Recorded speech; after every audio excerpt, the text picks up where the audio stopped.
Hey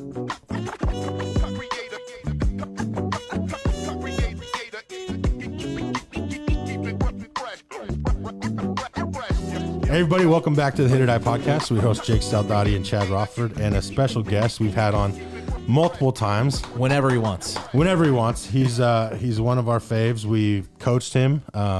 Alec Gamboa is now currently with Oklahoma City, the Dodgers AAA affiliate, and he's back in town for the All-Star break. Mm-hmm. And we heard some sad news, though. We want to give our condolences to your grandmother. Family, man. Thank you.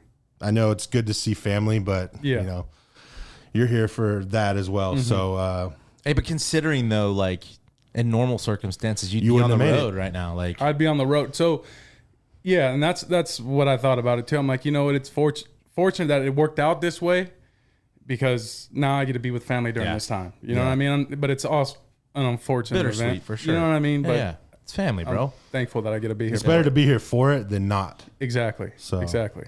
We were just discussing, you being up now in AAA. It's been an interesting, but the stash you're rocking. Yeah.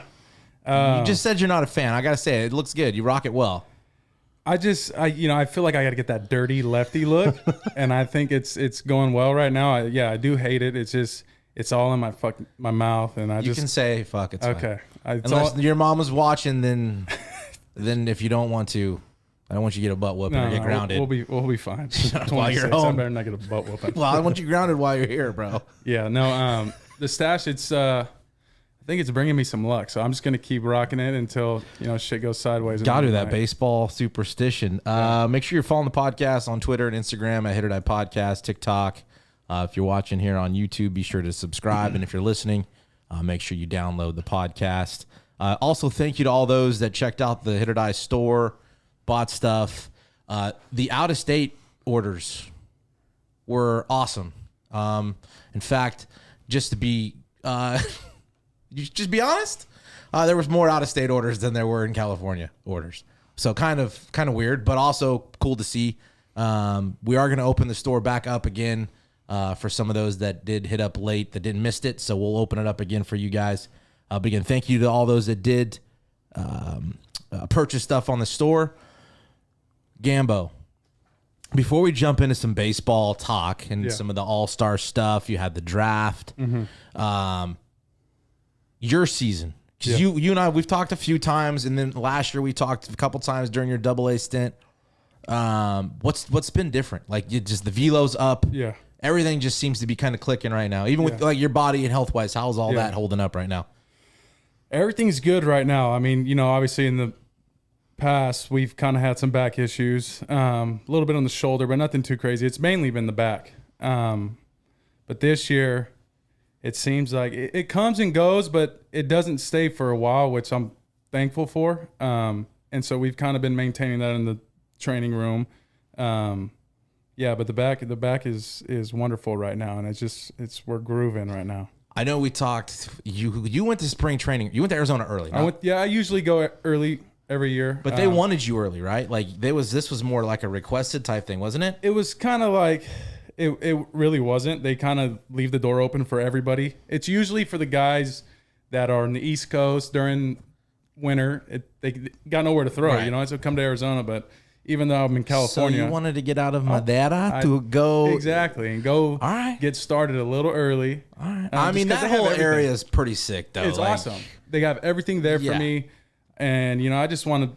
Just like the Scottsdale, Glendale, all that whole spring training area is fun. Yeah. So, I can imagine why you'd want to be there. Yeah, that's another reason why, too. But you were throwing early. I'm saying, like, January, you kind of started a throwing program, right? Yeah. Well, I started a velo camp. I didn't know I was going to be in the velo camp. When I got there, I thought I was on a normal program, and then one day they hit me up and they said, "Hey, you're not going to be playing catch with this guy. We got you in a different program." And I said, "Well, what's that?" And they go, "We got you in velo camp."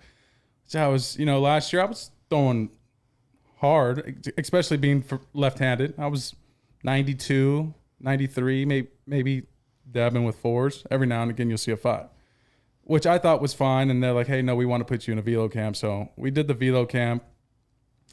And we found some things in the velo camp that we hadn't found before. And all of a sudden we start pumping up some 6s, some 7s, flashing some 8s. And the first time I had hit that 8, it was just like, this is what's going on right now. Guns juiced. You think so? No, I don't know. I'm just talking shit. Shit. Well, no, I'm just fucking around. Yeah, no, it's just, yeah, we got on a plyo program. That was mainly what it was. And so the first like maybe month, we were doing nothing but strictly max effort bullpens. So what that entails is get on the mound. You got 5 sets of 3 or 3 sets of 5, nothing but fastballs, and throw it as hard as you can. We don't care where it goes. Throw it as I was telling you this. Yeah. Throw it as hard as you can. Doesn't matter where it goes. So that's what I did. I did that for, honestly, I said a month. It was like about 2 months. And then when we started getting into games, they're like, okay, let's make some off speed. So my off speed kind of took a little while to catch up. But I mean, it seemed like my arm after those max effort bullpens was just, I'd thrown an outing and then 2 days I'm ready to go again. Like we just built up that endurance for the arm, and it felt great. During the time that I was hating, I was like, what is this? What are we doing? I want to mix in some change ups. Like, no, you're still on fastballs only. And then when I was throwing these bullpens, I was only like 90, 91. And so I was like, this shit ain't helping. This is not working. What's going on? And I went out on my first outing.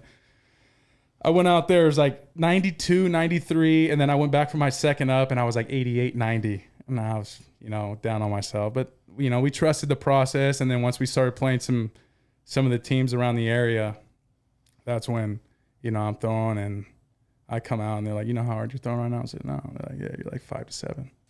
So, wow. Like sitting. Yeah, my warm-up pitches, so my roommate, Landon Knack, he was there. He was like, I want to watch you pitch because I hear you're throwing hard now. He goes, I want to watch you pitch, one of these games. Because typically you don't have to stay for the games. You can go home. And so he goes behind home plate, and he's watching me pitch. And when I get, back to the crib, he's like, do you know your warm-up pitches, when you were warming up, you were sitting 95? I go, my warm-up pitches? He's like, dude, you were sitting 95 the whole time. And I remember last year warm-up pitches, I mean, we'd be lucky to hit 85, and it's just, that's the kind of stuff we were doing. And it just, I mean, the arm just felt just so good. And it didn't feel anything different. It felt like I was still throwing like 88, 90. But the fact that we were able to build it up for so long, it just became like... It just happened. It just happened, And so... Did you... I'm kind of interested to hear, like, because you went so long without throwing a changeup or curveball or... Like, now you require more feel maybe than you would have before because you're every bullpen session, you're mixing all that in. Yeah. Or you went so long without it, like the feel... became much more important, I think. Yeah. Is that something you noticed as you started to start throwing other pitches? When I started throwing other pitches, absolutely. Like, I've noticed now... You got a better feel for stuff. I got a way better feel for it now. And, yeah, it has to attribute to that for sure. Absolutely. Yeah, that's crazy. One of the things you were talking about I always thought was interesting, or that I enjoyed listening to, is when you were there early, Dodgers acquired Jason Hayward this offseason. Jason. And like he was there early when you were there, and you were telling me some pretty cool stories of just conversations that you had. I mean, how much of that stuff do you lean on even now? Since you probably don't see him, but I don't see him all the time, but I still remember that conversation we had in the shower. I know it's a weird spot to have a conversation, but we had a conversation in the shower one time because when I was there early, they don't have, big leaguers on this side, minor leaguers on that side. If you're there early, you guys, because there's usually not that many people. Phone's going off. There's usually not that many people, so we're all in the same area together. So like I'm working out with Hayward's there, Syndergaard's there, Muncie's there, Vesia's there, and you're watching these guys. Like as I'm in the weight room, I'm watching these guys how they work out, and they're just right there having small conversation, but they're not really talking to anybody, and they're doing it. Yeah. And so that helped a lot, like because I want to see how these big leaguers do it, because obviously I want to be a big leaguer. And then so one day, after we finish our workouts, I'm in the shower and I'm by myself, and Hayward walks in and we start chatting up a little bit, and he's asking where I'm from and I'm asking where he's from. He's telling me his story, and and he tells me, he was like, so where were you last year? And I told him I was in AA. I had a rough year, but I was going to take this year as a learning year. And the number one thing that I'll never forget, he said, when you play this game long enough, you're going to understand that every year is a learning year. You're never going to get it. It's always going to be a learning year. So don't let that like shit get to you. Just keep learning. And that's all you got to do is just keep learning. And I'll never forget he said that to me. And I'm like, damn, getting some advice from Jason. It is. Hayward. And that, yeah, I mean, every year, something that you did well last year, you may not do well this year, you know, and you got to figure out a new. Because it beats you up sometimes when you're not, you're progressing a little bit, but like sometimes you take a few steps back and you're like, fuck, I'm in the same spot I was. Like, why haven't I figured this out yet? And then you figure it out, and then all of a sudden, again, why haven't I figured this out yet? I've been here for 4 years. I mean, and I think, you know, Ross talked about it. Like, you got to get humbled sometimes to learn some shit. Yeah. And you know what I mean? It's when it's going good. Yeah. You know what I mean? It's when it's going bad, I think, is where you start to see things get addressed, and you see guys. That's where the developing happens. Mm-hmm. I would go back to like Bates. You know, again, not losing enough. It's stuff like that. How are you feeling right now during the break? I mean, velo's up. You made a stint like a month ago, I think it was in June. You got called up. Yeah. And now it looks like I think you're here to stay, right? Yeah, that's the plan. So unless we, you know, unless something else happens, the big boys call. Yeah, that'd be so nice. But you know, I don't like to think about it too much. Just keep going. That's what I tell myself. Just keep going, man. You can't really control all these things. And that also goes back to that first outing when I got pulled up into trips. You know, Henny had said, hey, like after a game, we were in the middle of like clinching, but we didn't end up clinching. But we were like, it was those dog days, right? And he goes, you know, I got two things to say. Great win tonight. And second thing is, you know, Gamboa, we're promoting you to OKC. So it was like, as soon as he hit me with that, I was excited. And then, you know, started talking to everybody, like, how long am I going to be there? Like, what's going on? And he told me, you know, I don't know how long you're going to be up there. I'm like, all right, well, I felt like I deserved the promotion a little bit because I was pitching well. But there was also a few guys in the bullpen for us who were pitching really well that had been in Tulsa for a while. John Rooney, Tanner Dodson, those guys, got older guys who are really good. And I was like, okay, well, maybe, you know, this is a promotion. They want me there. So I go up there, and then I realize I get there the first day, and they're like, you're throwing. Like, we need you. Wasting no time. Yeah, you're throwing first day you get in. And the flight, like, I left that morning at like 4:30, flew. Where did I fly to? We've been flying lately. Was it Albuquerque? No, I flew to Texas. Denver. Was it Denver? Because I flew to Denver because I hit up Seth. And I was like, Seth, I have a 3-hour layover. I don't know if I'll be able to see you, but if you can make it, and he was busy, I'm like, it's all good, dude. You know, I'll end up seeing you later. But anyways, it was Denver. Then went to Houston. No, not Houston. Where did I fly? Oh, I flew into El Paso, I think. It was El Paso. That's what it was. Because you were I FaceTimed you. Remember, and you were showing me across the street was the Mexico border. Yeah, Mexico's right there. Yeah, right across the street from the stadium. I thought everybody was joking. They're like, yeah, Mexico's right here. I'm like, yeah, okay, you can walk to Mexico, they say. And I look, and I'm like, that's the border. You literally see the border, cars coming in and out. I'm like, holy shit, we're here in Mexico. And it was awesome because I felt like I was home. That's it, you know what I mean? I'm like, dude, this is fucking perfect. Like, I'm here with everybody, familia, you know what I mean? And fucking we get there. Still ain't crossing that mug, though. No, we didn't. They told us we couldn't cross. No, but we were tempted to. So I get there, and then they let me know, hey, you're throwing this first game. Mike Montgomery, he's starting, and then you're going to come in after him. So I go out there, come in after him, and first batter I see is 7-time All-Star, future Hall of Famer Nelson Cruz. Yeah, I know you were peeing your pants. Yeah, and then I didn't know he was going to be I knew he was in the lineup. Hey, how big is he? He's huge. From the mound. Were you like, whoa, this guy? He looks like he's gonna hit every ball out. Every ball. Well, Chad's a huge fan. Big Nelson Cruz. Oh fan. God. Looks like and his stance is just he's got a beautiful stance on him, and it's just kind of like very simple, right? It's like he read every single thing when I was throwing to him, like he knew every pitch was coming, it seemed like. And I'm like, you know what? Don't try not to make this moment too big because it was a big moment. First AAA outing. It's Nelson Cruz. Get this guy out. Try to do something. And obviously, I think it was a 2-1 count. Call fastball. I'm like, all right, well, let's try not to leave this over the middle of the plate. Let's try to dot the corner a little bit, but left it over the middle of the plate, and he roped it off the wall for a double. Luckily got out of that inning, and then the next 2 innings got out of those innings and threw 3 scoreless. And so I immediately thought afterwards, I said, yeah, I'm staying. I'm staying for sure. Like and that's when I threw my hardest too. I think I was sitting like 96 that outing. I ended up hitting a 98. And so when after the game was over, we get back to the clubhouse. Everyone's like, dude, what? 98? Where'd that come from? I'm like, spring training, bro. We did a velo camp. Everybody was impressed. And then Sunday came, and this was, I think I pitched on Friday or Saturday. I can't remember. But Sunday came, and I said, all right, well, this is it. If I'm going back to AA, they're going to tell me. They usually tell you Sunday after the game. And Travis came up to me, the manager, and he said, he goes, hey, look, and I knew from the get-go what was going to happen. He goes, hey, look, I believe you're good enough to pitch here. I really do.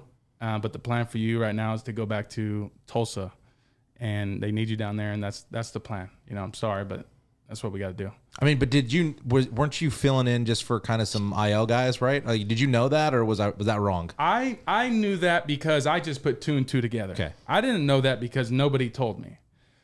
That was the only thing I wasn't pissed about. I was just a little like, why can't I get a phone call? Why can't somebody tell me, hey, look, this is what we got for you. This is what's going on. You're going to go up there. You're going to do this because we're taxing the bullpen, and then you're going to come back to Tulsa. What am I going to come? I wasn't going to complain about. Bring it. Oh, let's here go, to do whatever right? job they need. Well, exactly. Okay. I'm going to be devil's advocate here. Go for it. If I tell you that, are you going to go at your outing as hard as you did thinking I need to do good here to stay? Are you even thinking about going home? I think. Because it could work both ways. I think I'm on the other side. I'm on the other side of that where, oh, they're going to send me back. All right, well, let me show them what I got. Let me show them what I can do here. Let me try to impress some eyes and make them make the decision, oh, fuck, should we keep Gamboa here or should we send him back to AA? That's what, I mean, that was my my process going into it, even slightly knowing I didn't know if I was staying or not. I wanted to go out there and open some eyes and make sure people knew who I was and what I was capable of doing. That's what I wanted to do. Mm-hmm.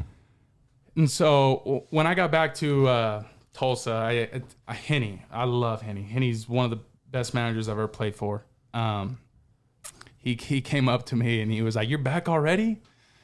And I was like, "Henny," I told him, I was like, you know, I wish I knew I was coming back. Nobody told me, and he told me. He was like, "Gamboa, like, I really had no idea how long you were going to be up there." And I truly believe him. I think that's somebody else that should have maybe given me the phone call and said, "Hey, like, look, this is what's going on." But I didn't dwell on it too long. You know what I mean? But also to Chad, like, maybe that's why they didn't say anything.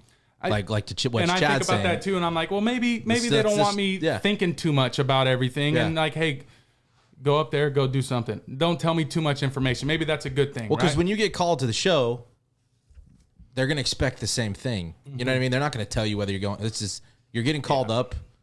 This is what we need you to do, and that's it. Yeah. You know, you'll find the details after that's done. Maybe it was that for that purpose. I don't know. It's interesting. Yeah, I mean, I agree with you guys. There's 2 sides to it for sure, and like I said, I was a little upset, but I wasn't gonna fucking let that beat me down, you know. And I told myself, look, dude, you're pitching good right now. You just got to keep going, and just everything's gonna happen in the end. Like, maybe it's the way. Big ass test. We send it back down. Is he gonna like bring bitch that and moan, same energy, or is he gonna go out there and dominate? Right. Still, you know. And so that's exactly what I told. Nothing changes. Yeah, I'm not gonna be all fucking, you know, in a bad mood around the clubhouse and just bringing down everybody in the clubhouse, all my boys, and like, dude, why is Gamboa acting like a fucking asshole right now? Well, yeah, now you look like a prima donna. If I'm complaining, you know, we're especially when I knew there was other guys there who deserved the promotion over me. Yeah.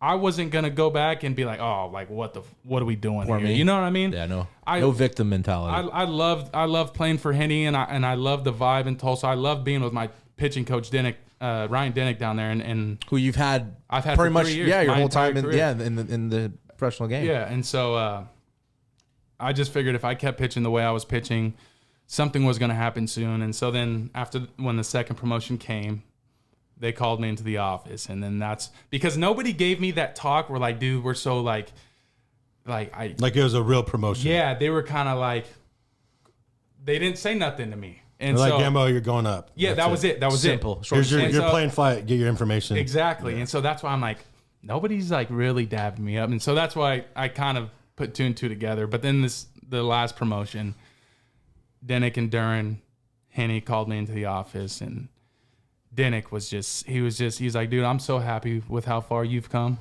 You don't understand how much better you've gotten over the past few years. And, and I told him, I said, dude, I want to thank you for that. You know what I mean? Like, I'm not here. I don't get to this point without you, Duran. Yeah. The pitching coordinators that I was with in spring training. So, I gave him all the props that, he deserved.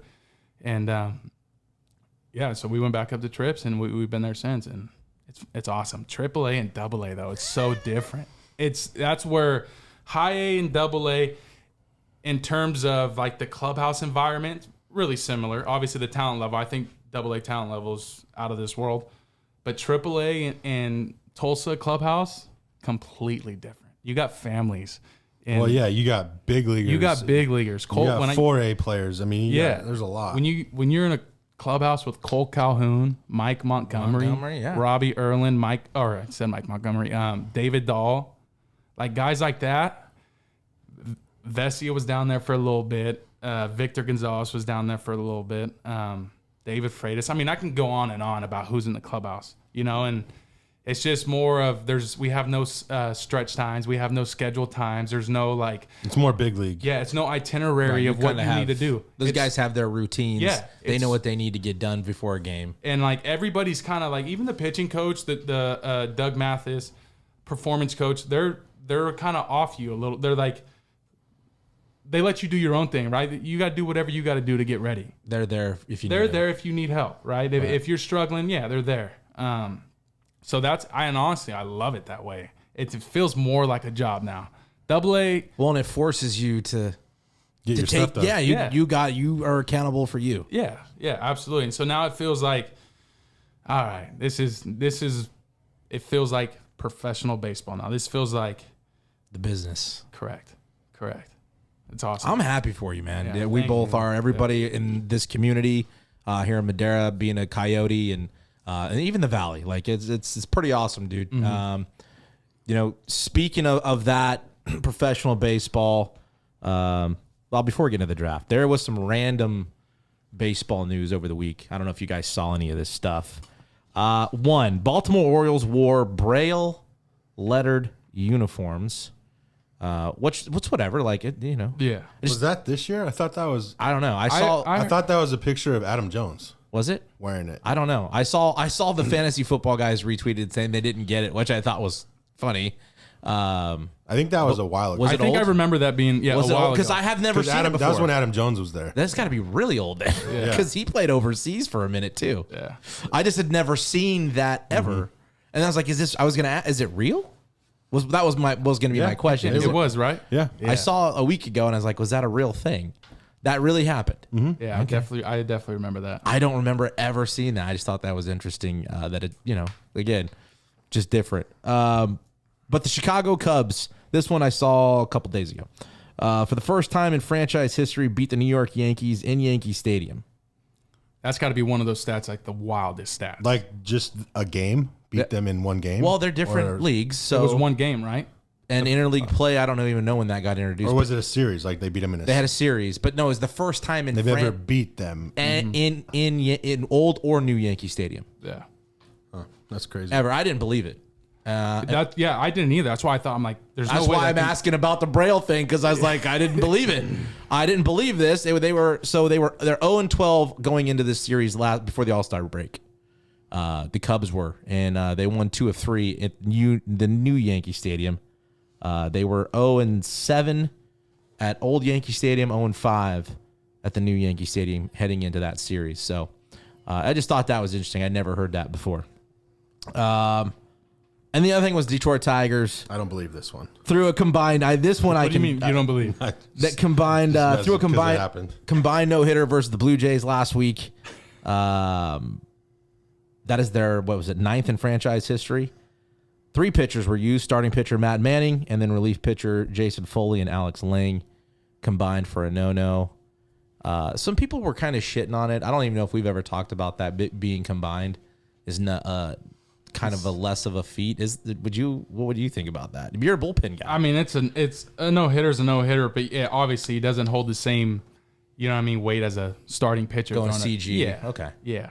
But I mean, no-hitter. I think. I did want to, so I was like within, looking it up, the season with the most no-hit games was, do you guys know what season or year has the most no-hit games in it? Last year.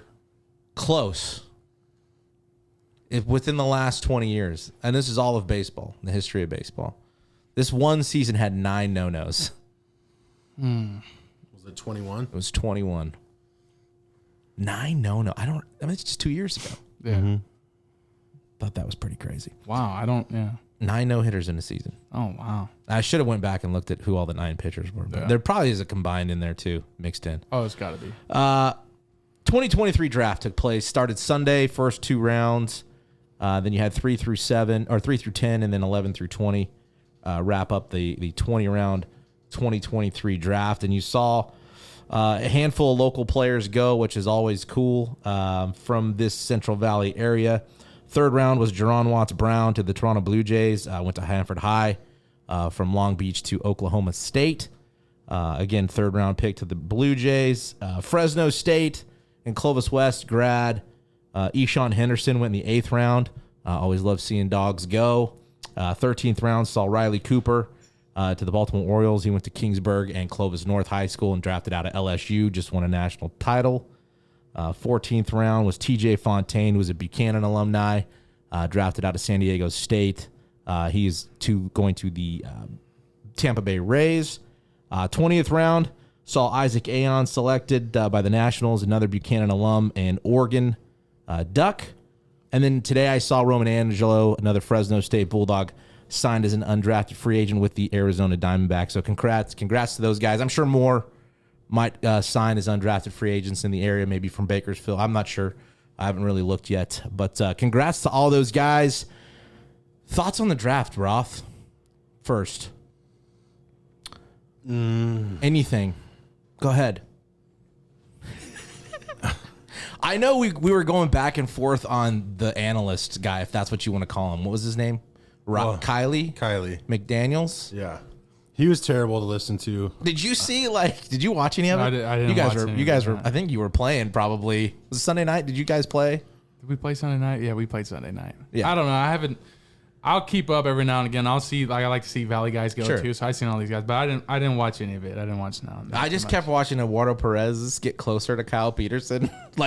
He was sitting center of that desk and he kept getting closer to to Burke and it was just pretty funny. But the guy was just saying some just annoying, just stuff. I'm like, what are you talking about?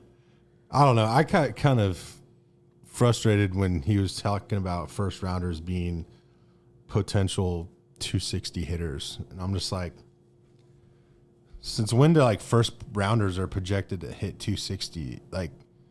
No, that's not what a first round draft pick is. Nobody, So I just thought his rankings were low. He had him as a 25 hitter out of 80, and he's projected to be a 50 hitter. And it's nobody's taking a 25 hitter right now out of high school in the first round. He's not a 25 ranked hitter. That means it just stuff like that bothered me. And it's okay, well, even if this is true now, this draft is fucking terrible then.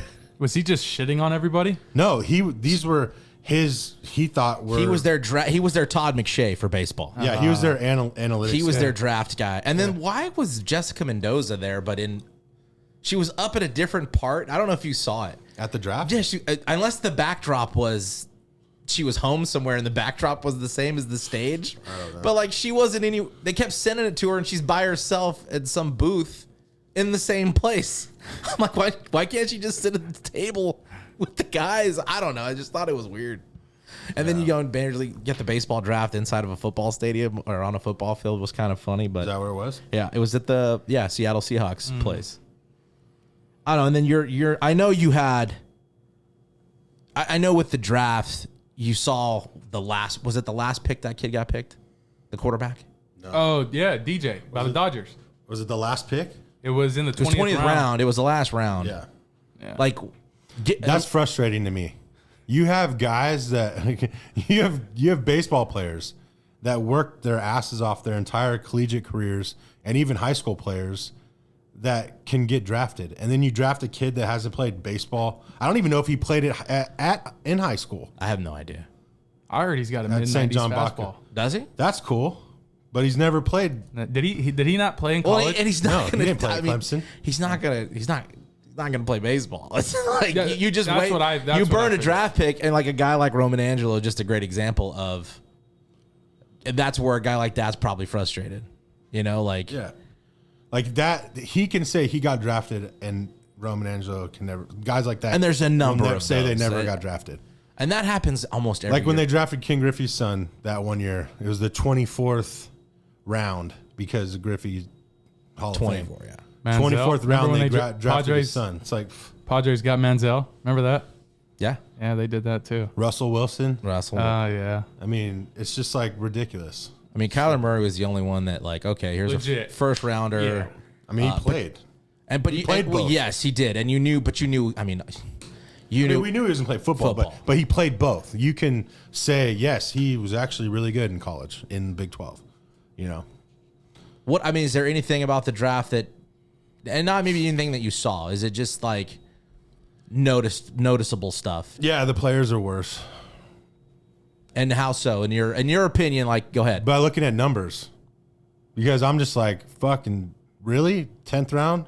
And then I'll go, and I know this is, I'm being bitter, you know, and I'll own up to it. I was a 42nd round draft pick, and I'm looking at my numbers compared to some of these guys, and I'm like, are you fucking kidding me? And I'm not looking at like Dylan Cruz. I'm comparing myself to other first basemen.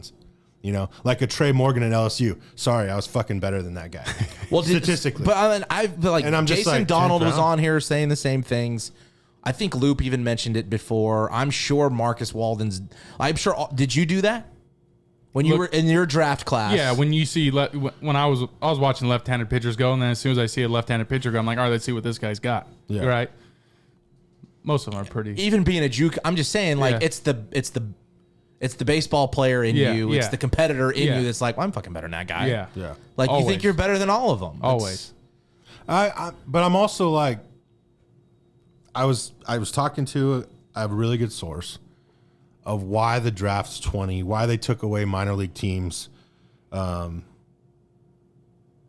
You might get mad at this, but the baseball players. You can have your opinion, all dude. around aren't as good as they used to be. The collective. I'm talking about collectively, they're not as good as they used to be.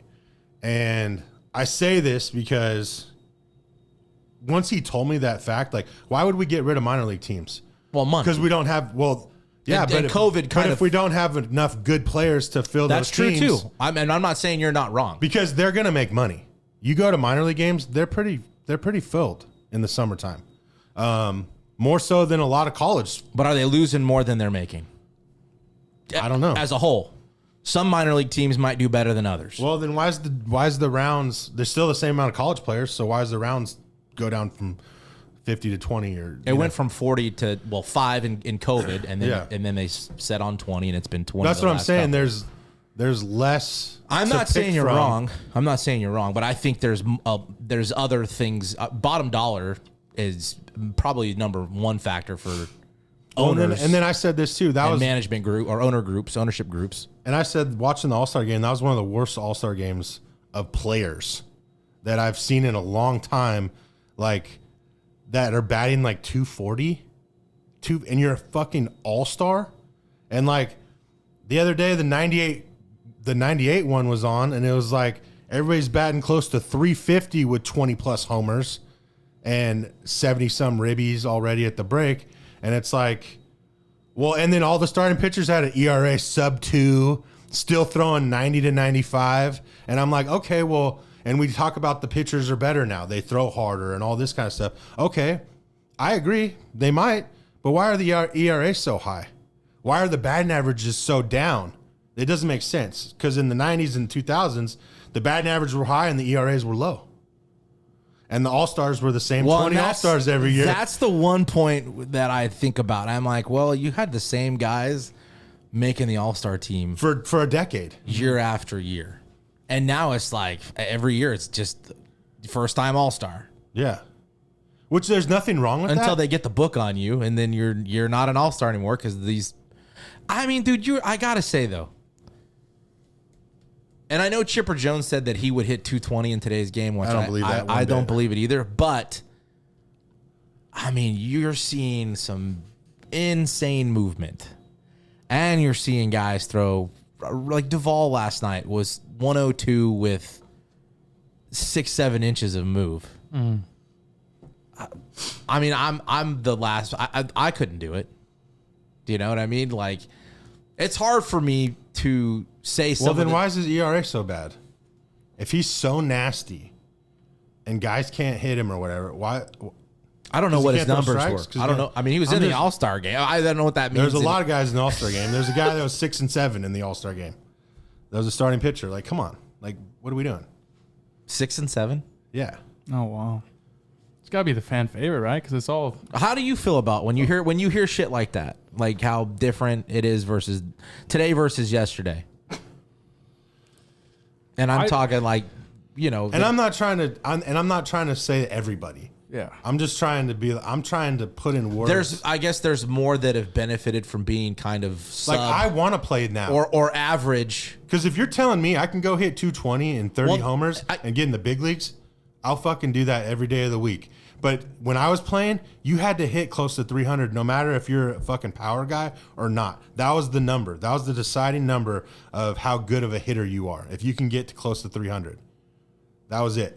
I mean, we had managers pull guys at the end of the last game of the year. He got a first knock. He batted 300. He pulled him out of the game. Because when you take their stats and send it to the upper guys, 300 was like, this guy can fucking hit. We're going to move him up. 299 or 297 if he got another AB. You know? So that's what's frustrating to me is this game I'm watching, whether they throw harder, they are bigger and stronger. Don't get me wrong. I'm not saying anything. But if you're telling me if I'm a pitcher, all I have to do is go fucking throw 95. I mean, obviously I have to have the gift to do that, which I didn't. I did touch 91, by the way. But if I had that ability and you're telling me you don't give a shit where I throw it, as long as I throw hard, because that's going to bring fans to the game and want to see that guy's going to go to the big leagues and not deserve it. That's all I'm trying to say. It's got to be way harder to hit now, though, right? I don't know. I think it is. I don't know. I the think strike zone's smaller. But you're also, like, back then, you're also seeing 2-3 pitchers, maybe. Now you could see 3 or 4 guys in 7 innings. Yeah, but if you're seeing it every day. I mean, I saw 100. Not every single day, but I saw it. I hit it, you know.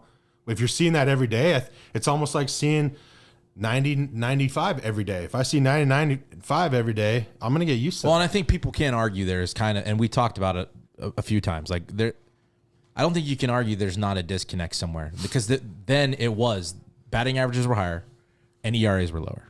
And now batting averages are lower and ERAs are higher. Why? I'm not smart enough to figure it out. I'm not going to sit and go through all the numbers to kind of figure it out. But it is happening, and it's a good question as to why. And that's my main concern. I'm just like this. That's why it's not entertaining to me. Like I just want to see strikeouts and walks. But guys like Shohei, like he cares about getting dudes out on the bump. Mm-hmm. He isn't just trying to throw 100 because he throws 100 because he can, but he's also like he's getting guys out. Where there's other guys that throw 99 but couldn't throw a strike if you paid him $1 million. Yeah. You know, so and then those guys are now getting recognition. Is that what you're saying your issue is? The average player who would have been released or in the minor leagues 20 years ago is now an all-star. Yes. I mean, I guess in some cases, yeah, you a 6 and 7 to me is not all-star stuff. Gamboa should be in the alumni or the all-star game. Just kidding. No, who was 6 and 7? What was his ERA? I forget what it is. He was. I mean, he's got to have a nasty ERA. It was Gray. Sonny? No, the black dude from the Nationals. Josiah. Yeah. Oh. I think is he a reliever though? No, he's a starter. It was, He's a starter. yeah. Does every team have to have a representative too? Is that a thing? I don't know. Because like you sent me Rooker's numbers. Yeah, the and open I- A's, 246. I mean, he started out the year pretty hot. that doesn't. What does that matter? But he's been sitting on like 2 home runs like for a month and a half. yeah. So I don't know, and that's what I'm saying is like, and I'm just bitter. Okay, I'm just bitter. I'll say it. People can say whatever. Hey, they want. I can appreciate that because you admit that. I have nothing to be bitter about. So my numbers prove that I was better. I mean, you look at a fat slob now sitting at this chair talking shit, but go look at my stats and it's on Baseball Reference, it's on Baseball Cube. I don't have to fucking lie about my shit. Look at my rankings. You know how they rank you 80 the highest? I've go look seen at your mine. numbers, no, though. go look at mine to Barry Bonds's. I have some shit that's better than Barry Bonds. Now you're pushing it. I'm fucking dead serious. Go look at some of my things that they rank you from your career, and some of my stuff's better than Barry Bonds. He's one of the best hitters of all time. It blew me away, but they rank you off how good your stats were when you played. now they do. Like now it's all. That's what I don't understand. It's all data stat driven. Yeah, but they're more worried about exit velo and launch angle than they are about can you hit. Okay, but so talking about that, They're more worried about your home velo run than derby. maybe getting guys out. Did you watch the home run derby? Did you watch the home run derby? It was Monday. I watched a little bit of it. I saw who was it? Julio that had 41 in that first. Yeah. Yes. Oh my god.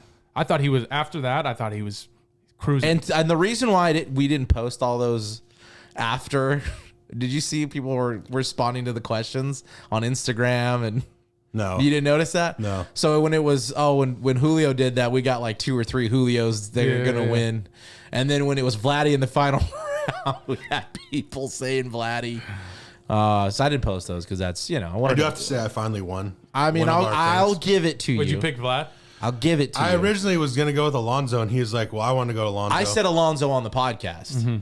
And I did say Alonso or Vlad on the podcast. I don't though. remember. That's why I said. So then I was like, okay, I'll go with Vlad. we wanted to be different. Yeah. Don't want to pick the same guys ever. Yeah. Even in the World Series, like for playoffs, we Yeah, just you have to. You can't just try on to the be same different. side, yeah. So yeah, but no, Chad picked, and dude, it was. But the main point about the All-Star game is look at those swings. None of them were trying to uppercut or lift and or lift the tilt. ball. Yeah. Julio had such a level swing. Rosarina had such a level swing, and these guys are hitting tanks. Like Adley Rutschman was Adley Rutschman was most fun impressive to to watch. me. That's why I hate the format. I like the time format, but I think it shouldn't be 1 versus 8. I think it should just take the top 4. Alonso and Julio in the first that going against each other bummed me out, and then also like, I mean, Alonso's pitcher was He was fucking bad. awful. I didn't get to He was see paying it. the outside Yeah, corner. just outside. Oh. Yeah. just painting. And what sucked at being timed is he had to swing because he's losing time. Yeah. and he Well, he drove Julio a couple. swung at. I think he might not have swung at 2 pitches the whole entire.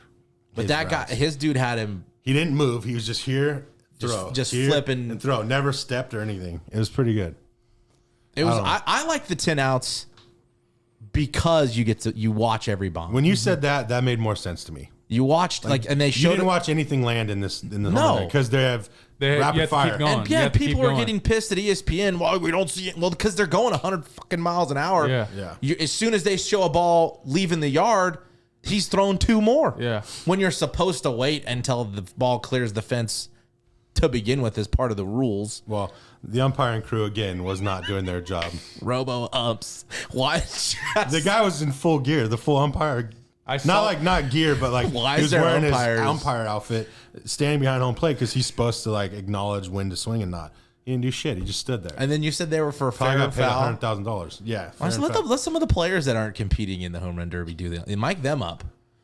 Yeah. You know. You get some relief pitchers being the fair or foul guys. You'd have some good. But there is some good side view swings of these guys not doing all this bullshit that everybody says. Yep. If I was gonna play you a clip too from Pete Alonso, and I don't know if it was before or after or when it was, but Gambo, I'm not trying to say you're bad or like you don't deserve to be. no, where you are. pissed him off, dude. No, I get it. I get He it. hates I'm really you. I get bitter. it for I'm sure. really bitter because I thought I was a pretty good player. Yeah. I And just if think I pitchers played are just now- so much better now. Yeah, I but think see, that's what it Chad, is, here's right? the thing: like you're focused on the result or what didn't happen, And that's not indication of whether you were a good player or a bad player. Yeah. Because you know what I'm saying? Like if I was okay. I was a decent high school player, you know, and I've dealt with that. Like I could have gone to maybe, you know, a Reedley or Merced, and that was it, dude. I'm not, you know, and it's like, I'm okay with, like, you're just not okay with the result. You wanted more for. Well, I always said this. And that's okay too. But I always said this. I rather would have been out of the game because I wasn't good enough. But I was put out of the game because of the business decision. Mm-hmm. And that, I guess, just hasn't sat well with me because if you get out of affiliated ball, it's very tough to get back in it. Whether you go to indie ball or whatever, that's why you have to be a pitcher. I'm sorry, and that's what impresses are the only me ones that can get in and out because of velocity and getting guys out. If you're a hitter and you go to indie ball, you better hit 350 with 40 homers. You better do something that's ridiculous. Insane. You gotta go lights. You know what I mean? Yeah. Which doesn't happen very often.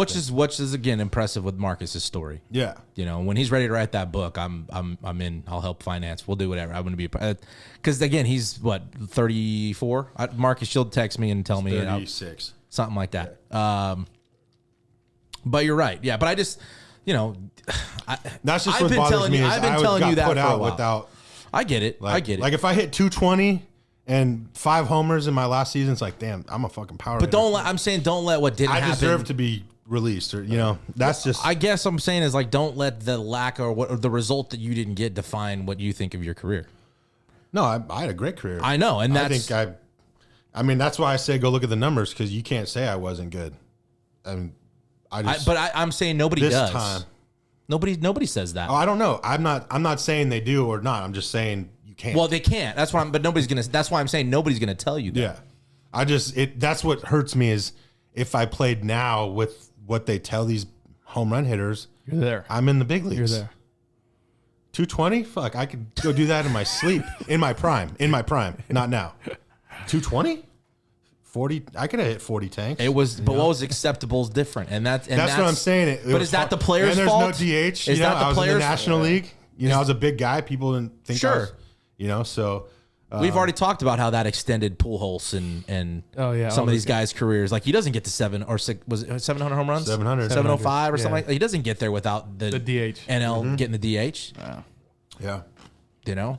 I wanted to play this from Pete Alonso. For me, I was just the kid that just barreled the ball up consistently, and for like you young kids out there, don't try and lift the ball, despite what all the internet hitting coaches are telling you to do. I know it's super popular, the launch angle swing, but the biggest thing that you can do is hit hard line drives consistently. If you can hit the ball hard and square the ball up consistently, you're going to have a long and successful career. So launch angle and exit velocity is a product of a good swing on a good pitch. For me, I was just that was good. That was good. I like that. And I'm a pitcher. Kind of simple, right? Nothing complicated about that. Where have we heard that? A million. Well, I know. We don't. I mean, we've been saying it for the last 4 years. Yeah. Well, I mean, we've heard it from other people too that are at that level. Yeah. Like it's, I don't know. What do you guys ever hear the hitters talking? Are you ever in that arena? Yeah, all the time. Like after somebody hits a ball, we always run to, what was the launch hang on that? What was the exit velo? That doesn't usually get out. He's out of the lineup. That doesn't usually. It wasn't high enough. We do that all the time. Yeah. I mean, are the Dodgers kind of big into that thing? I mean, there's a lot of teams. Most teams, but yeah, it's nice to hear that from a guy in a home run derby who's won it twice? Once or twice? Twice. I went back to back. Yeah. I don't know. Yeah. I mean, it's good to look at like exit velo and launch angle like that, but it's not good to think about it while you're hitting. Well, the kid that got domed with the ball from Vlad, didn't they say that ball was like 110 miles an hour? I saw a picture of him. And it was well short of even the fence. Yeah. So I was shut. Did you see the photo of him? Yeah, that was bad. Was it? I didn't see it. Oh yeah, it was bad. Did it catch any glove, or was it just, it was all face, all eyeball? Yeah. Should we continue with? I mean, they've been doing it for years with kids in the outfield check. The way people are hitting the ball, they got to sign waivers. I don't know. Yeah, it is what it is. You know who I would like to have seen in the home run derby? Not Mookie Betts. It's you know okay. Who I would like to see in the home run derby? It's okay to say it. He didn't belong. I mean, okay. How many homers does he have this year? 26. 26, right? Yeah, but he's not a home run hitter. No, he's not. He doesn't hit home runs in batting practice. He works on shit. Yeah. You could even tell he was like trying to work on stuff in the home run derby. Yeah. It looked like to me. He hit everything pretty hard too. Yeah. I mean, Ellie De La Cruz. Oh, the Reds guy? I'm a fan. I am a fan. I mean, but there's, he hasn't been up for what? No, a month he and a half? hasn't. But he's the Did you play against him? no. But I have teammates who did because when I was in AA in 22, he was in high A in 21, which we're in that we played Dayton, Ohio. Guys who got called up, and they were talking about this De La Cruz kid, and they said when they stepped on that field with that kid, by far the best player they have ever in their life played with on a field Or against? Yeah.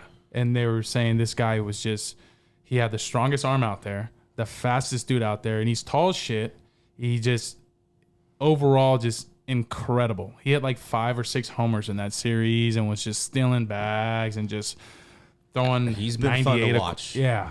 Fun to watch. Yeah. I'm a fan. I like it. And listen, the Reds are a big surprise, I think, to everybody, as are the Baltimore Orioles, the Diamondbacks. We've mentioned the Marlins. I think, and then when you brought up too, like, how did they used to? It was who had the most home runs, right, for the Derby. Yeah. You took the top 4 or whatever, and then the top 2, and they went at it. Yeah, like I said, I just liked seeing. I saw the thing of it was Josh Hamilton's what I saw, and they were playing the Derby when he hit That's impressive. a shit with ton, only with 10 outs. outs in Yankee Stadium, and he put on what did he hit? He hit like 41. It was insane. It was Abreu hit a bunch. shit ton. Right, it was them in the finals, I think. How do they select them now? I don't know how to select them. What, the home runners? Well, Judge was hurt. Right, Shohei Shohei or whatever. had a finger thing. Yeah. Although he hit in the All-Star, well, he had an AB in the All-Star game. He had an AB in the All-Star yeah, game? he struck out. Yeah, he was the starting DH. Oh, okay. He was supposed to be the starting pitcher too, right? I mean, if you're Shohei Ohtani, you need to do the home run derby. Yeah. Dude, Babe Ruth would have done it. I've since jumped. You're jumped on that side. Listen, you cannot be impressed by what he does. I'm very impressed by it, but I feel like You just can't be impressed. Unimpressed. Oh, you're not impressed with Shohei? no, I'm impressed. Oh. I just feel like we're making such a big deal out of this when it was against baseball, like to have somebody do both. Like John Olerud would have done both if they let him. I'm sure there's a number of guys. That's what I'm saying. It came like, down to an organizational thing. John Olerud was 24-2 in college with the ERA under 2 and batted 400. Well, Skeens is another guy they were talking about that could do both. Yeah, that's what I'm saying. It's like, and I get it. Shohei played in the Japanese professional league and did it and was 20-something when he finally came over. And maybe you're right. Maybe there is that he's doing it at the highest level in the most competitive league in the world. But stop saying he's breaking records. Well, there's not many to be broke. I mean, he's going to own all of the two-way player records. We're just adding new records for him. Like, okay, we get it. But even in his MVP season, I mean, he's the first pitcher to strike out 10 and hit a triple. Like, oh wow, cool. I mean, come on, dude. But he did. Didn't he have a game where he struck out 10 and hit 2 homers? Dude, yeah, that's wild. I mean, no, I'm not saying it's not. Yeah. I'm not saying it's not. But you also have to. You're tired of the media posting a new record today when there's a duh. Yeah. Nobody else has done it. It's like Captain Obvious shit. Yeah. Okay. That's what bothers me. I don't think we've ever. What he's doing is great. Like, it's good for the game. It's unbelievable. Yeah. Like, I would take him. He still wouldn't be my first pick.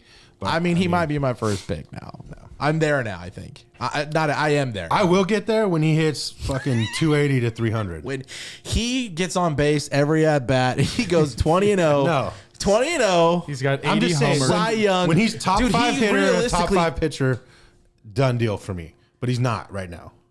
I think, and I do think division. I'm talking about at the end of the year. Do you think right division now matters? Like playing. If he was putting, if he was in the East, American League East, do you think he'd be doing the same stuff? I mean, you have the A's who are. I might even be able to pitch on. I'm just kidding. Who's in just the saying Angels? Who's in that division? That's what I'm saying. The Oakland A's, the Rangers, Astros, the Rangers. I mean, and the Mariners. That is a good comp league right now. Mariners, Astros, Angels, A's, Rangers. I don't know. And the Angels are, But they still got to go. Angels are in, I believe, Isn't that a new rule in this year? They have fourth. to play everybody. Isn't that a new rule this year? I don't know. They do interleague every year. I don't know how many games they play interleague. Maybe it's coming up, but no, I saw that. They're trying to do that. Oh, okay, Yeah, so it's not. I okay, have it hasn't seen a happened yet. thing they're trying to do. Yeah, something to All that. right, when it effect. happens, we'll see. Huh? No, I'm just saying. Do you think it matters? Do you think if he was in the AL East, are his numbers the same? With playing against the Orioles, the Rays, the Yankees, whichever team he's on, Toronto, Boston. You think he's doing what? I mean, in the I got East, to what look he's- at the pitching staff, but yeah, I mean, it could definitely matter. Just depends on. You think his number pitching. maybe a little, Just a little bit. I don't think drastically. I don't think I also drastically. think if I also the don't think it Angels- takes away how impressive he is. Because I mean, Yeah. the Like, Astros when you're in are- the AL East, every game is a playoff game essentially to get in the playoffs. That's some good baseball. When you're the Angels, if you're not, well, they'd be. I mean, the Angels per record would be last place in the East right now, Yeah. but even below the Red Sox. yeah, If there was another team in the East, and it was the Angels, they'd be in dead last. yeah. That's why I bring that up. They're fourth in the AL West right now. I believe they were last time I looked, third or fourth. That's the only reason I say that. But that sounds like hating. That's what I'm saying. I don't want to be a hater. I think he's No. incredible. Yeah, he is. And I think realistic discussion of people saying, he could be the first player to win a Cy Young and MVP in the same season. He could, Yeah. maybe someday. I don't know if What are it's you this talking year. about? Kershaw won a Cy Young and MVP. Did he win? Did he win? The Verlander won a Cy Young and MVP. Oh yeah. I'm Did talking you about, say same year? yeah. in the same year. Can you do that? You Kershaw can't do that. won the. What are you Not the talking same about? year, right? Yeah. You think he's going to get voted I know he's MVP got- without winning the Cy Young? I thought they usually don't want to give two, like Why would he two get big MVP awards. without a Cy That's Young? what I thought I heard. That's why. Because he got MVP. But that makes no sense. The best pitcher is not going to get the Cy Best Young, pitcher? but he's going to be the best player. I get what you're saying for You know? sure, but I feel like they don't But that doesn't make give the sense to Cy me. Young it doesn't, because Cy Young is the best pitcher, Yeah. right? And so you win both. That's why I never thought a pitcher should get MVP. You have your own award. Or just do best hitter. Or, you know what I mean? Like MVP. Yeah. Okay. same year. Yeah. Am I right? Ah. Yeah. Okay. I thought they were separate. Maybe years. they meant as an offensive player. That's the only because that's what I thought I heard them say. No, I'm not disagreeing. I'm just like I could have misheard it. We need to make a Shohei award now. Well, Best pitcher hitter combo. And just let him have it every year. I don't give a fuck. But I'm it's saying just that like- I wonder if they meant offensive player. But people are going and to then give him as a pitcher. and it just makes me mad because like when he's not in top 5 categories for hitting, And Kershaw was 2014, by the way. He did. That was 2014? Yeah, it was the third Cy Young and then MVP. and 2012 was Verlander. Maybe. It might have been. I don't know, but it just when he's not top 5 in offense or top 5 all around Right. in pitching, how can you give that guy the MVP? But if he's top 10 overall, it's kind of hard. Then you got to look at it that way too. Like I felt when he won it over Vlad, I really did feel like what Vlad did was more impressive. yes, he almost had. I Triple Crown. genuinely felt that. Was I wrong? Maybe that may be the wrong opinion, anyways.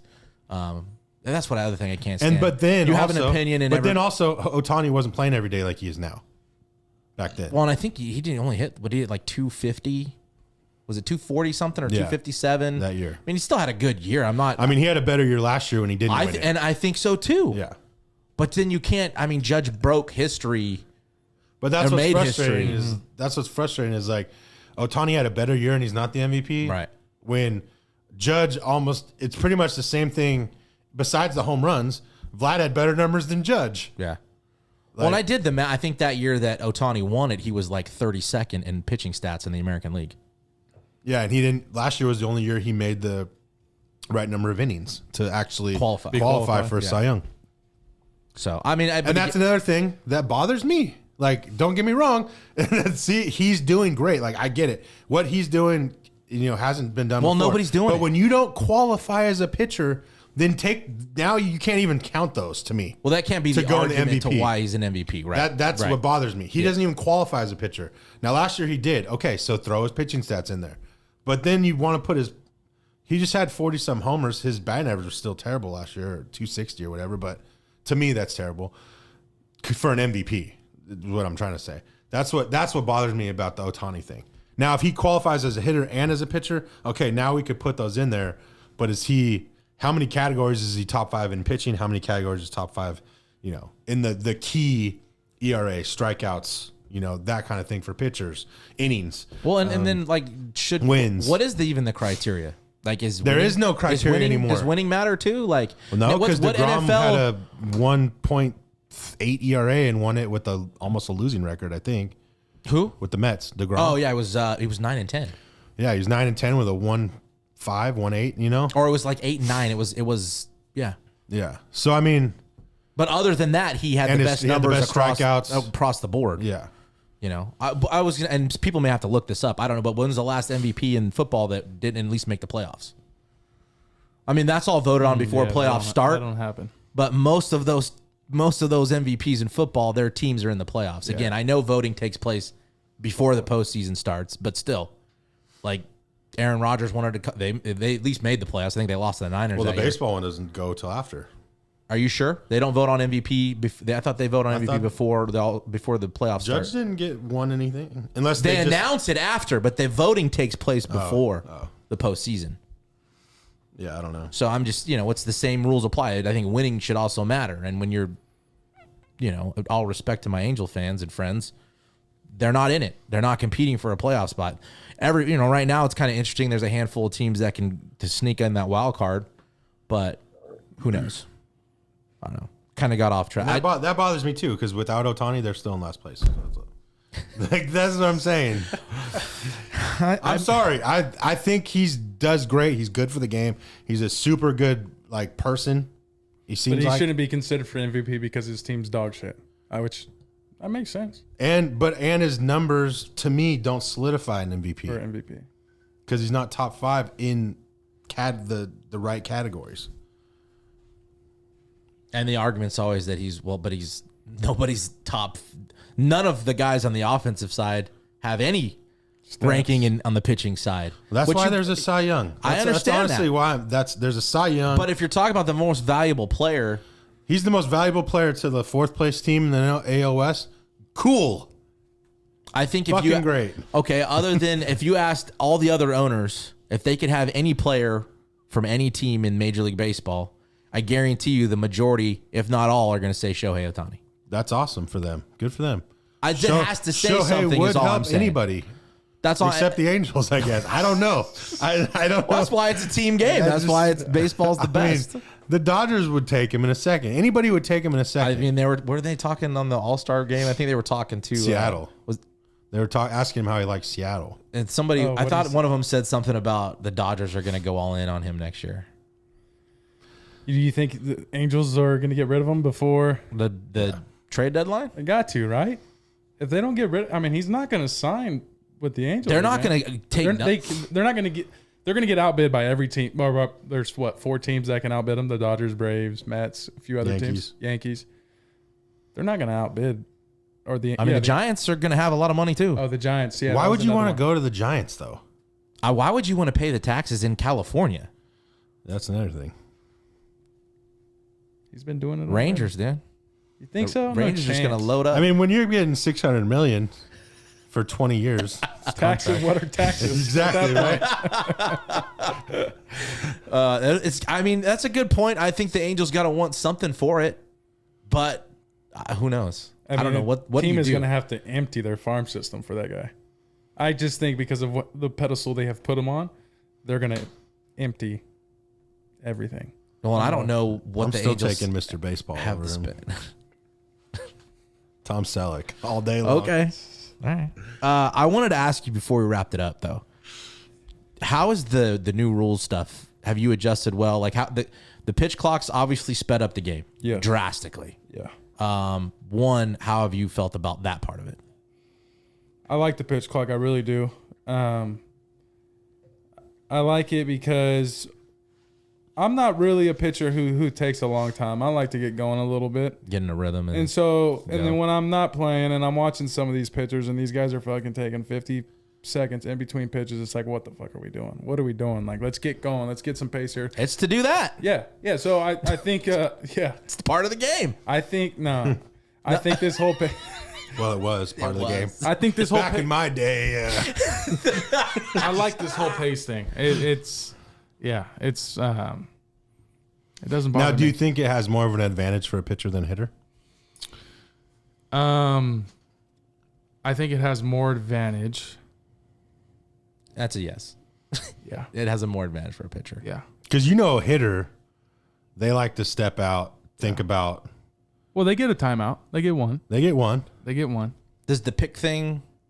The three. Gamboa doesn't know how to pick over. I don't know how to pick. I'll waste. Hey, don't. I got to cut that out now. We can't be having the people hear that. They know. They can't pick. Yeah, you got the best move in baseball. Wink, wink, wink, wink. Yeah. Actually, that's funny. One of my teammates, John Rooney, I would love for you guys to watch this guy pick somebody off. Every time I've seen Henny. Is he a lefty too? Yes. You got to send us the video. Oh my. He'll have guys standing on an island. This too. is what guys will do when he picks over. They'll look at home for the ball to go there and then realize he picks off our first basemans all the time. Every year he'll have 15 plus pickoffs. He has the best pickoff move baseball has ever seen, and that is so. Why aren't you hanging out with him and learning that shit? I've videoed all the time. I'm like, dude, show me this. My dad's in my ear. He's like, tell Rooney to show you that pickoff move. Tell him. I was like, Dad, I've been telling him, but it's so different the way he pitches, and like he's got this like not funky, but he's got a motion that it fits. It's perfect with a pickoff. Like his up can be the same no matter what. Every time. Yeah. Every time. He picked off Altuve this year. Like Pettit. Okay. Altuve was on a rehab assignment in Corpus and picked him off. And he'll pick guys off who are 6 inches off the base. Getting picked off by AA guys. Yeah. It's so fun to watch. Henny would always be like, he'll walk a guy, Rooney will walk a guy, 2 outs, and Henny will walk to like the cooler, grab a water. He's like, I ain't got to watch this. I know what's going to happen. Our boys are going to come in right now. No, like, there's not going to be another pitch thrown. Sure enough. Got him. Got That's him. funny. Every time. Are they filling up? They fill you guys up in AAA, right? After innings, they fill your hands and your hat, and your glove, and your everything. Even in AA too. AA everywhere. So, what about this? Was the last thing in AAA? Are they challenging balls and strikes? It's awesome. Okay, it's awesome. I love not it. robo ump. It's not a robo umpire. It's a challenge. It's that. So the first 3 games of the series, it's not a challenge. The umpire behind home plate is useless. He's not calling the game. It's an ABS system.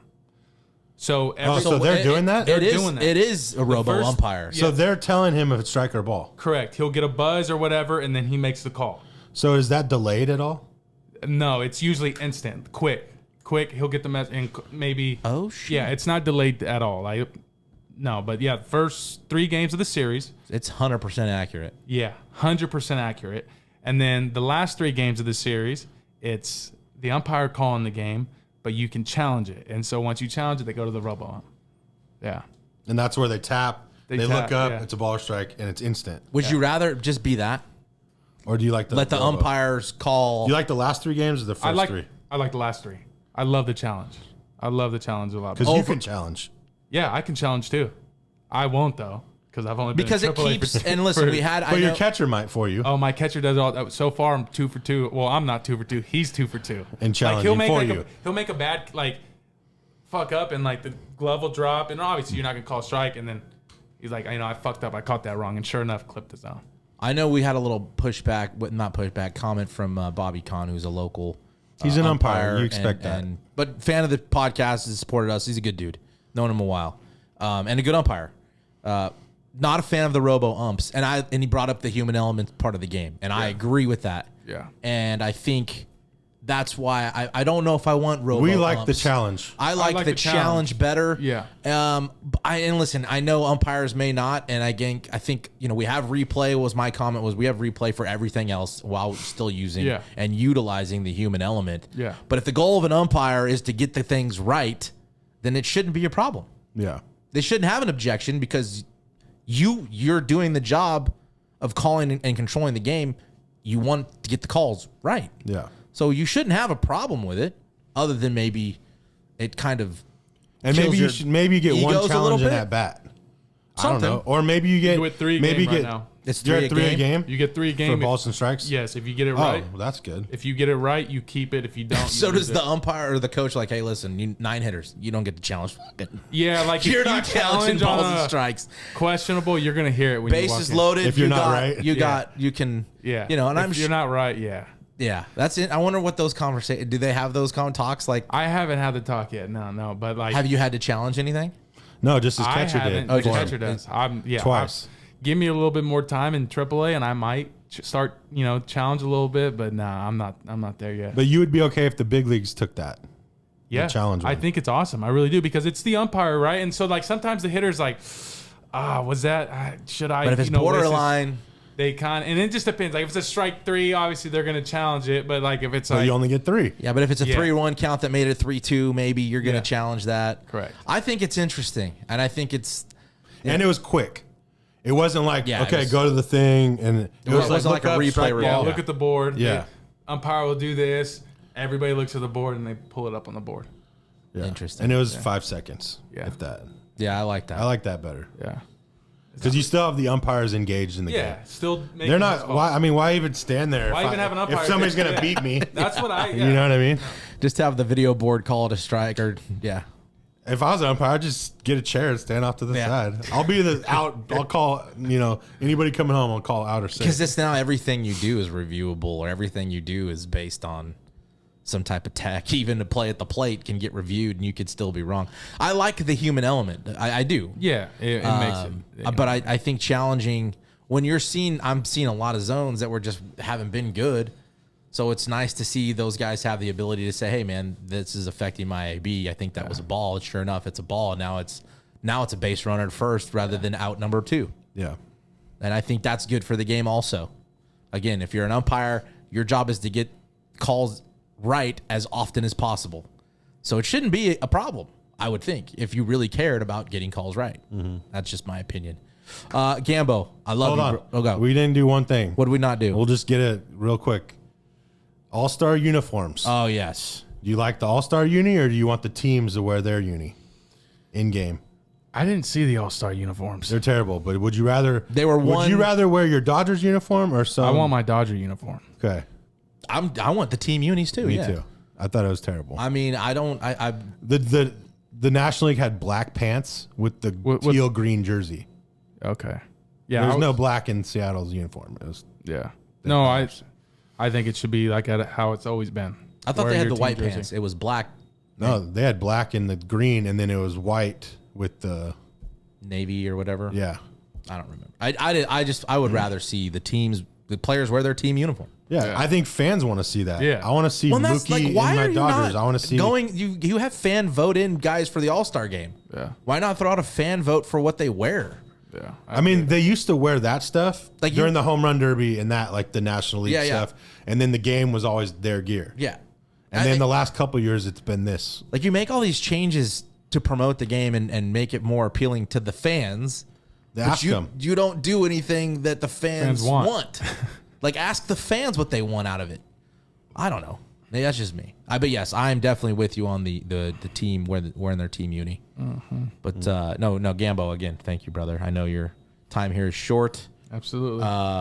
He'll be there Sunday. Yeah, Okay, they're perfect. playing in Sacramento Friday night, Saturday night, Sunday afternoon. If you want to catch Gambo and the OKC Dodgers before I think you guys head back. After. we'll head back to OKC. Yeah. So, again, we're going to open the store again. The link will be probably in the description of this video here on YouTube. And again, make sure you're following everything, downloading. We appreciate everybody's support. It's another episode of Hit or Die Podcast. Hit or die. Hit or die.